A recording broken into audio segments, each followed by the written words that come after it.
Hey guys, MJ and Izzy from Endless RVing. Now, we are very well behaved, strive to be very well behaved, generous and gracious campers. As should everyone, should strive to do that. There's a lot of things going on in campgrounds that people, just because they can do them, just like in life, doesn't mean they should. So we're gonna have a little fun and we're gonna talk about some of these things. Guys, the last one, it pisses me off beyond belief. So make sure, hang out till the end. I wanna know if this one is just as bad for you.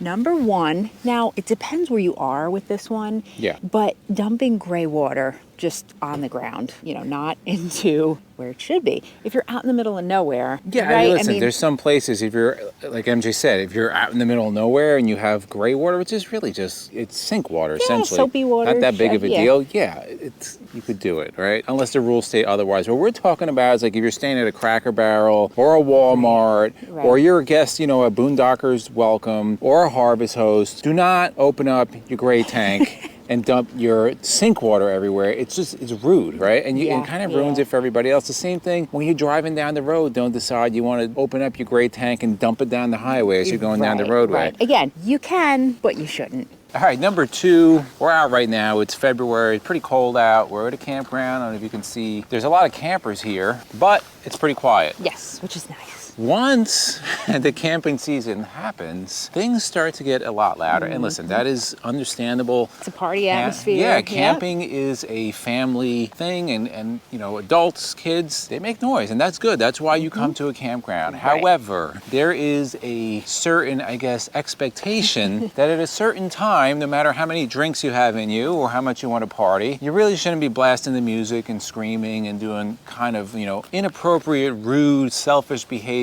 at 1 in the morning, 2 in the morning. And we've had this happen to us. Actually, wasn't it down in, I think it was in Tennessee, right? Yes. We had our neighbors that were literally right next door to us. They were just, like, the time didn't matter to them. No. And we're not talking about like 9, 10 o'clock. We're talking like well past midnight. Right, so again, the quiet hours are there, but again, you know, just using kind of sort of human decency, I guess I should say. Just because you can, doesn't mean you should. Number 3 is really two-part. And this happens all the time in the forums. People complain about this all the time. It's happened to us. It has to do with your dogs.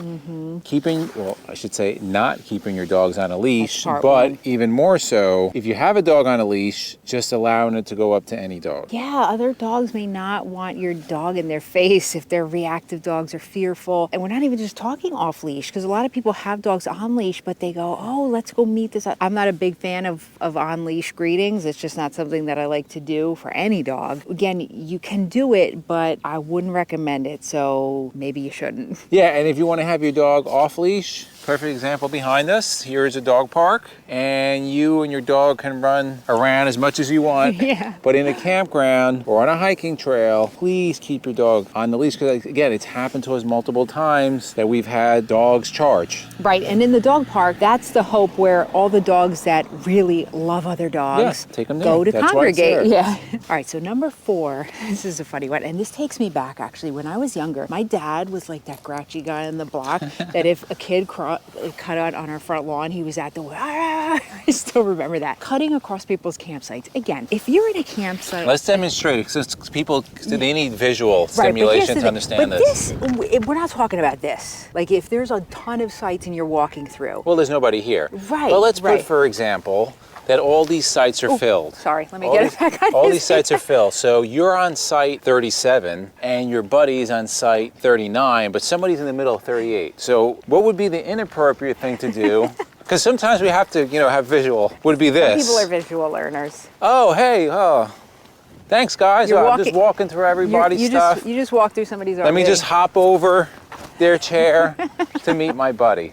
The appropriate thing to do, let's do this over, would be... There's a very unhappy dog barking at us. Let's take the extra 25 steps. There we go. And then you walk around, you say hi to your neighbor, and then you come and you meet your buddy. Bam. On site 39, right? You see, that didn't take too much work. Then you have happy neighbors, and that's a big part of what camping is about, is community, right? And treating people with respect and that. So yeah, that's a good way to do it. So again, just because you can, doesn't mean you should. So number 5 is a good one. Now, I'm not saying I don't enjoy a good one of these. Everybody, it's like watching that train wreck. You have to see it, like look at it. So number 5 is fighting with your partner or your kids or whatever, so everybody has to hear it. Now again, people love a good disaster, it seems, right? I don't know why, but I guess it's interesting to watch, but you don't want to hear it. If it's constant, if it's going on, especially if it's in a different language, at least fight so I can understand what you're saying, right?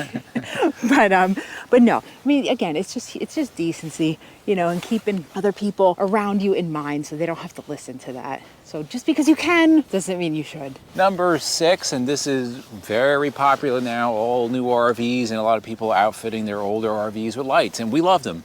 I really like the lights, LED lights above, below, but there is a lot of hate for lights and for good reason. Listen, they look really cool, they're awesome. I love them. But at the same time, again, when a certain hour hits, you know, it shouldn't look like a like JFK landing, like the JFK airport landing strip. Some of these lights are really bright. Yeah, also and distracting. Yeah, and again, I love them, and I always wanted lights, but we haven't really gone. It was just something else to carry. But you know, also just to be mindful if your tow vehicle facing somebody's campsite and you have super bright lights like this one has, you know, and you put your lights on it at 2 in the morning and just things like that, just to be mindful. This is something that we always do. We're always mindful of people around us. So again, just because you can do it doesn't mean you should do it. So number 7 is, and I know a lot of people that may do this, but don't wash your dishes in the community bathroom. So the bathroom is there to go to the bathroom and to shower, right? You don't want to bring your whole kitchen into the bathroom and start, you know, washing your dishes and you got food going all over the place. It's kind of gross. I would save that for your RV. Yeah, and there are some campgrounds that will actually have outside the bathrooms. They have a place to wash dishes. It'll be like a big outdoor, kind of like one of those spigots and those big sinks that they have. Right. And that's appropriate. But yeah, like MJ said, you know, nobody wants to see your dinner when they're going to take a shower. So say it with me. Just because you can doesn't mean you should. So number 8 is absolutely disgusting, and this grosses me out. And for Mr. OCD cleanliness, you would just vomit, I think, if you saw it. So what is it? Seeing Band-Aids floating in the pool or in the hot tub. So it's a very simple solution. I don't know of many Band-Aids that survive, you know, swimming, but just take it off, right? Just take it off. And if you can't take it off, if your wound is that bad, then stay out of the pool. Don't go swimming. If you're bleeding, you know, like a shark attack in the pool, then maybe it's not a good pool day for you. Yeah, I mean, the pool is just a luxury, so you don't have to go in it. So your stitches are not healed yet. Yeah, hang out. Yeah, just stay out of the sun pool. yourself. So again, just because you can doesn't mean you should. So the next one, number 9, is leaving food out in a variety of ways to attract wildlife. So a lot of campgrounds, the campground around right now, all surrounding it is woods. So you're going to have a lot of wildlife there. Yeah. So what do we mean? Leaving garbage out, leaving bags of potato chips. You know, I'm glad you said to attract wildlife, because people actually do feed wildlife purposely. Please don't do that, because if you start feeding wildlife, they're going to come around, and they're supposed to be afraid of humans. They're not supposed to want to be around humans. Yeah. So you're kind of doing disservice to the wildlife, even though you think you're helping them, and you're kind of doing a disservice to other campers around you. To the campground, yeah. So if you have food, you know, make sure you clean up, get that stuff either inside or the appropriate animal-proof container that most campgrounds have, just so everybody can kind of, you know, not have to interact too much with the wildlife. Right, and say it with me, just because you can and you may want to, doesn't mean you should. Number 10, the biggest culprit and the thing that drives me the craziest. And this is pretty much guaranteed every time you listen. So come in. Although I don't think it's happening to, there's not many people Well, here there's today. not a lot of people here. Nothing, guys, drives me more insane is when people do laundry and will leave it there for an hour after they're done, especially when there's only a few machines. So let's check. Let's see. What do you think? Yeah, I think we're good because there's not many people in here. That just finished up. All right, this one's going. This one's going. Empty. These are empty. Empty. Good. I don't know why that drives me crazy, guys. Put in the comments if that gets under your skin the way it does. Again, it's just the ultimate, like, I don't care. I'm going to take the whole laundry room for myself. I don't care if anybody else has to do laundry. Yeah, I mean, there's a simple way to resolve this. This is what we do. Doesn't mean it's the right way, but it's the way we do it. If there is, for example, say you're going to start and it's 41 minutes, then we set a timer on our phone for yeah. 41 minutes, and then we come back. Right. That way we right. know, So somebody else can get in here and use it. Right now it's kind of quiet in here because Yeah. it's off season, Yeah. but in the summer people, they want to buy, get their laundry done. So just make a little extra effort, and you're not the only one And there. stay with me. Last time, just because you can. Doesn't mean you should.